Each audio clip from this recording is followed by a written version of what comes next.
Hello అండి, నమస్తే. అందరూ ఎలా ఉన్నారు? బాగున్నారా? Welcome back to Varahi D9 channel. కార్తీక మాసం అప్డేట్ 2 అండి. రేపు విద్య తిథి ఉంది. శివాష్టకం చదువుకోండి. టెంపుల్కి వెళ్ళే వాళ్ళు టెంపుల్లో శివాష్టకం చదువుకోండి. అలాగే టెంపుల్కి వెళ్ళలేని వాళ్ళు మాత్రం ఇంట్లోనే శివాష్టకం చదువుకోండి. చదువుకోవడం కుదరని వాళ్ళు మరియు టెంపుల్కి వెళ్ళలేని వాళ్ళు ఏ పరిస్థితుల్లో ఉన్నా ఓం నమ శివాయ అనే నామస్మరణ చేయండి. అలాగే ఈరోజు కార్తీక పురాణం మొదటి అధ్యాయం మన ఛానల్లో పోస్ట్ పెట్టానండి.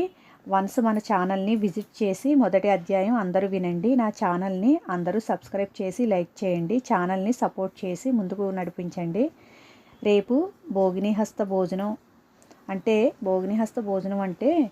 ఈ భోగినిహస్త భోజనం అన్న పేరిట చెల్లెలి ఇంట అన్నగారు మరియు అక్క ఇంట తమ్ముడు వీళ్ళు వచ్చి భోజనం చేస్తారండి. ఈ భోగినిహస్త భోజనం యొక్క ప్రయోజనం అన్నా చెల్లెళ్ళు, అక్క తమ్ముళ్ళు ఈ పండగ పేరున అక్కా చెల్లెళ్ళు ఇంటికి వెళ్తారండి. ఓకే అండి, మళ్ళీ మరో వీడియోతో కలుద్దామండి. బాయ్ అండి, థ్యాంక్ యూ.